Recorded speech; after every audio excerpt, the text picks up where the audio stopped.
Hey guys, this is Christo here. So today I wanted to check out something that is quite nice. So it came up with talking with some friends about being able to kind of melt up a vellum kind of solid block. So it would be nice to do this entirely in SOPs. The vellum wrapper, a SOP wrapper is quite good, and it would be cool to have everything controlled in SOPs and then just pass the changes down into the vellum dynamics kind of thing, that is inside the vellum SOP node. So yeah, let's check out how this works. And this is the setup, but I'm gonna just rebuild it on the side for you guys. I will not be bothering with these initial things. It's as simple as possible. So there is a box for the collision, and I have transformed it up for the emitter. So after that, I will get the grain configure.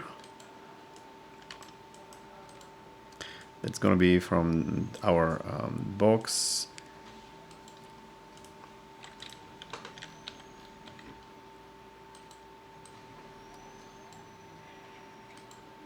And I will tell it to create the points, because by default it's not.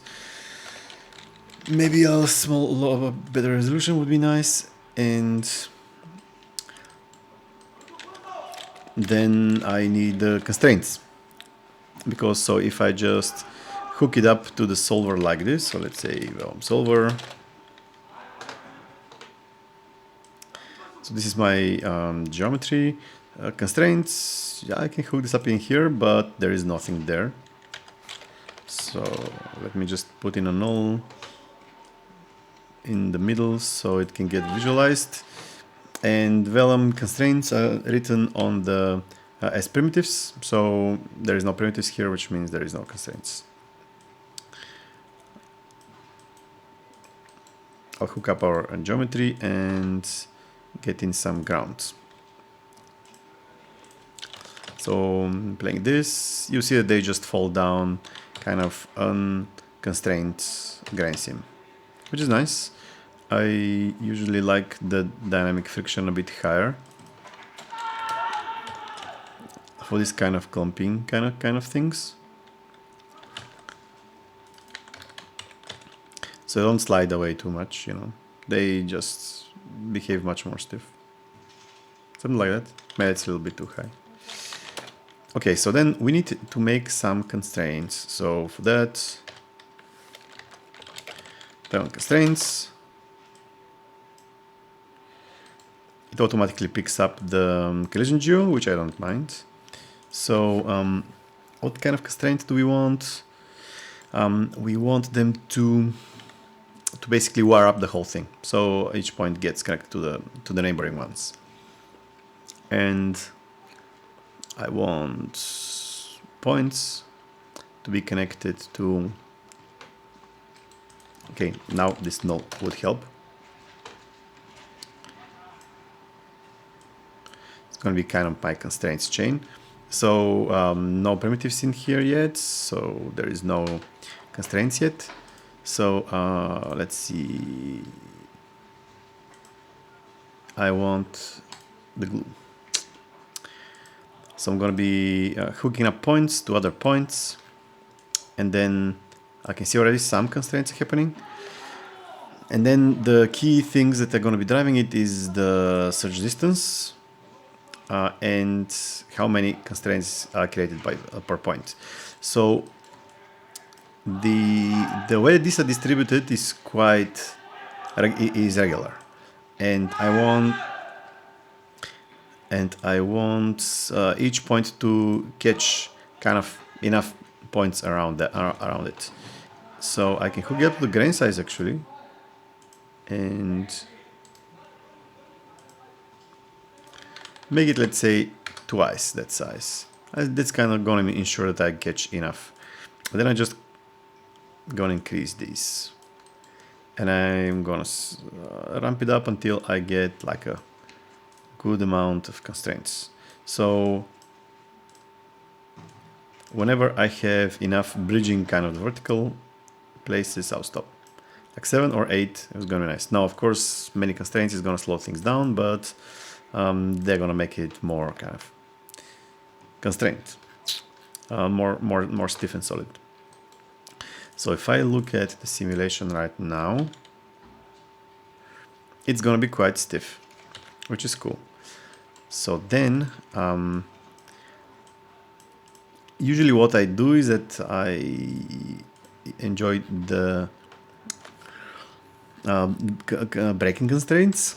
So there's this thing here, which I can scale by attribute, so they're not all the same. And I can plug in some noise. Now the important thing here is that the attribute that is getting used there is attribute on the points, because until here we don't really have any constraints. So the only thing that we have is points. There is this connection here, but it's just because, you know, all of the Vellum nodes are getting connected like that. And there is nothing flowing on this second stream yet before you get to the constraints. So I will say break threshold scale. I just pasted that, which is a 1D node. And usually I remap, so I can make it more contrasty. Like that. So it's gonna be, let me just show it. So that's how it looks. So the parts which are lighter color is gonna be much less solid than the parts which are lower color, which is gonna give me some kind of clustering. Actually, for nicer clustering, go to the Worley options, because they would give you clusters, and in between the clusters is kind of the less solid stuff. And it usually helps if the clusters are big enough so they don't kind of disappear. And then when you remap, just driving this kind of thing is gonna decide how big the gaps between the clusters are. So something like that maybe. Okay. Now if I check this out, you see that the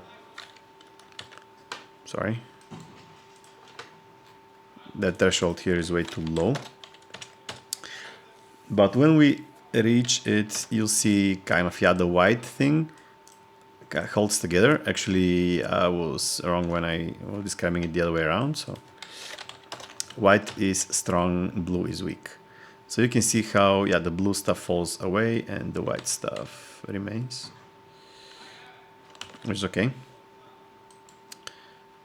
And let's see, maybe we want still these guys to not be completely weak. So this way they just gonna fall off easier. Not from the start. Okay, and then I want them to start breaking from the top. So if I look in here, I get to see all my constraints, and they have a type. So it's a stitch constraint type, connects 2 points one to the other. Now, if I just try to delete things here, let's say, I have my condition and I delete half of these guys. That's not really the best option, because this will cause Vellum to recolor the graph. You could check out the master classes for an explanation about that, but basically Vellum is partitioning the geometry when it sends to the solver, and when these partitions remain fixed, you get much better performance because of parallelization. So Vellum can kind of calculate these things in parallel. And then whenever you change the topology, like you change the count of primitives, for example, it needs to do this operation over again. And if you do this every frame, then it becomes very slow. So instead of deleting things, just change the type. So if I change the type to a constraint type, which is called, let's say, none, Vellum would say, oh, there is no such constraint, I'm not going to do anything here, and the whole thing is going to fall off. So that's what I'm going to be doing, actually. And to get this to happen from the top down, I'm going to calculate the height. So I have basically a p.y is, how high a point is here in the world space, but I want it relative to the bounding box. You can do this with a VOP. I'm gonna do this with a wrangle. So say okay, wrangle, and I'm gonna say that this is gonna be my height.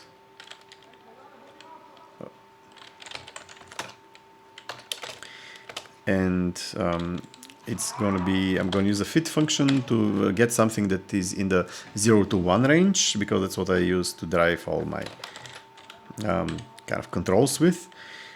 And I'm going to get something which is in a different range and put it in the 0 to 1 range. So the thing that I'm going to be working with is the p.y, which is the height. And I'm gonna move it, I want to move it from the range that is bottom of the bounding box to the top of the bounding box to the range which is 0 to 1. So the bottom of the bounding box is the get b box minimum, and of the parameters I just give it the geometry that it comes from, 0, which is kind of the default input. And then because I want the y component, you know, like here I have p.y, I want the y component, but because I can't really say .y here on this arbitrary thing, I have to say 1, which is xyz, 0, 1, 2, the order of the components. Okay, so this is the minimum, and then I'm just gonna copy this and paste this, because we have the same function, almost, just max. And this is the old range, and the new range is between 0 and 1. So this is gonna give me the head height. Let me visualize it to make sure it works. And yeah, it does. Okay, 1 and 0. That's cool. Now the thing is that this is on the points, and the action that we want to be having is on the prims. So I'm gonna promote this. This is height, goes from points to the primitives. And I don't really want the average, because if I do the average,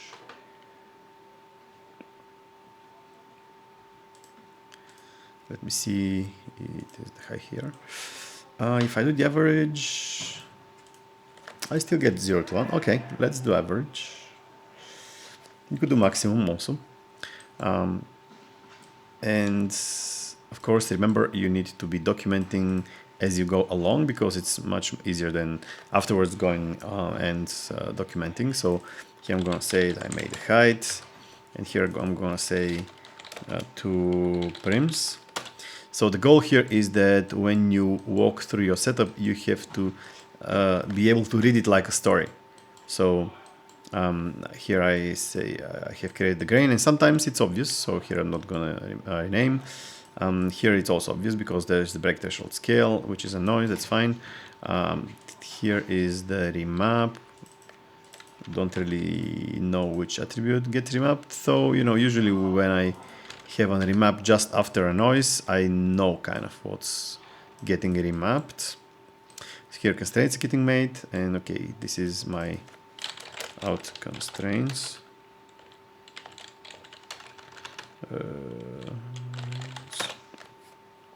I like doing that because every node that I refer to from elsewhere is just being out and suffixed, so it's very easy to find. Okay, now I have this height, and then what I want to make is a group, which is gonna be containing the guys that get dissolved. So group expression for this.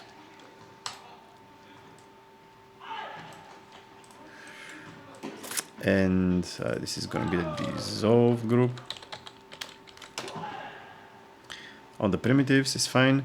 And I'm going to say, yeah, the cool thing here is that with the group expression, I can use this nice vex thing, which automatically gives me a parameter. So I can say if height is, let's say, bigger than a parameter, that's going to be my condition, and I can just click this button here and I can say root this. So this is very nice, that's very handy. That's why I like the group expression node, to make these kind of groups. Now you see that in the height I don't have any animation. So all the animation that I'm going to have that is kind of coming from the top and going down is going to be in this parameter. So I can maybe just keyframe that, or I can fit. I like the fit because it lets me kind of just use a simple number to change when the things are going to happen, and I don't go into the the animation editor and stuff like that. Maybe because I just like typing things. Not really sure, but let's say okay, I'm gonna fit, and again it's something that is pushing something from one range to another range. So I'm gonna get the current frame, and the one range, the old range is from f start to, let's say, how many frames do we want the whole thing to happen over? Let's say f start plus 100. And then the new range is gonna be from 1 to 0, because I want it kind of reversed. Okay, there you go. So this is my dissolved group. Now what I want to happen in this group is that I want to change the name from the type from stitch to, let's say, none. Now you can do this in a wrangle, or you can, if you like, don't like wrangle. Some people don't. You can do the attribute string edit, where you can say I want to modify the type primitive attribute, and I want to tell it to move from whatever it is to none. The unfortunate thing is that this node does not have a group in here, so when it doesn't, I need to split and use the group in the split. So I want to say the dissolved group is gonna go into this string edit, and I will merge with the stuff that does not go through the string edit. So what's happened here is that, let me clean up. That's something that I use all the time. So something gets to the split node, gets split, and to some of the geometry something happens, like this guy happens, and to the rest nothing happens, and then you rejoin them. So you keep on going with the same geometry that you were going with before the split. So here again, I document, say change type to none. Okay, and this is my constraints. So if I go here, I can scrub my animation.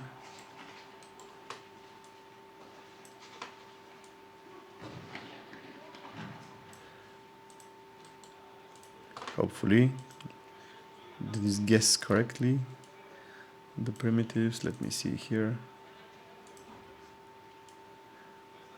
Okay, only these guys come in, which is as expected.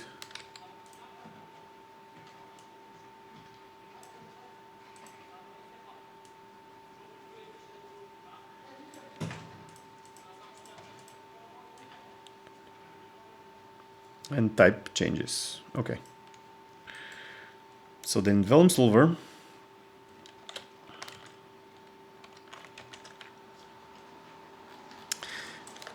now the whole action that remains is that I can just play through the Vellum Solver now, see what happens.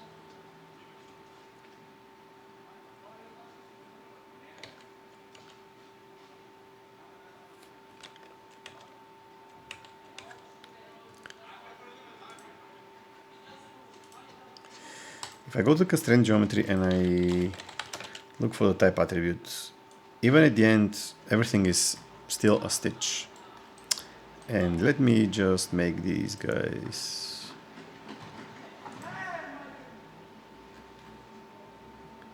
stronger. Let's actually skip that. That's not what the whole thing is about. Not gonna scare it.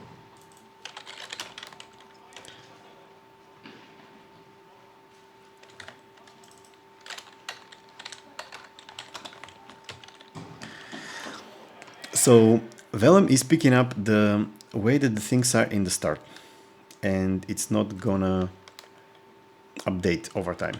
So we have to make Vellum pick these the new change, pick the changes that are happening here from this null. I can visualize this by showing the type. Okay. So to get this last part going, I'm gonna dive into the Vellum and I'm gonna reach for a geometry angle. So what this will be doing is that it's gonna be updating the constraints inside here, inside Vellum, from the ones that are getting updated in the SOP. Now how to do that? It's basically changing an attribute. So my type attribute is going to be read from a primitive attribute of another geometry. So let's say this is done with a prim function. And first I want to tell it what kind of geometry. So let's say I'm going to be hooking it up to the 1 input. So 1, and then the attribute is called type, and the primitive is primnum. It's the current primitive that we are going to be working with because both sources have the same topology. Everything should be fine. Now let's target it to the correct geometry. So first I have to run over the primitives. Then I have to give it the right input. So subdata and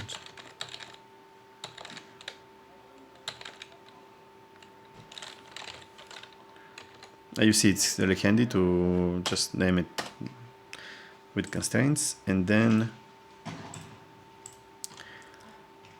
in bindings, I want to make it work on the constraints geometry, because remember in Vellum you have the points which are doing kind of the points that you see, and the constraints which are a separate thing. If you click here the Vellum object and just scroll down a little bit, you see that it has geometry and it has constraint geometry, and these are exactly these two geometries. So I want to make sure that I'm getting the constraint geometry and not the main geometry, which is just going to be the points. There's going to be no primitives in there. So I'm going to name this constraints type update, and let's see what happens. So nothing happens much in the beginning, but then over time, hopefully, it's going to start dissolving. Now, kind of tricky thing is that even if it does dissolve, because it has stopped in there, there is nothing which can make it move. But it's at least we're going to solve that. But at least let's look if the type changes over time, and you can see some of them have become none in here. So if I just disable this guy and I play through, everything is gonna stay like it was in the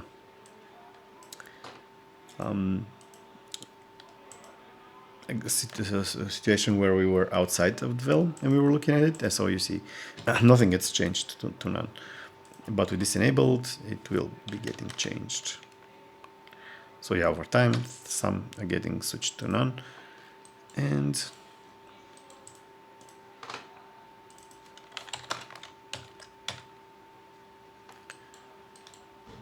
our animation is playing through in here.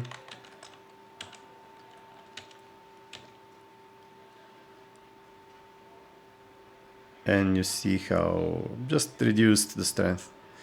You see how over time this gets dissolved.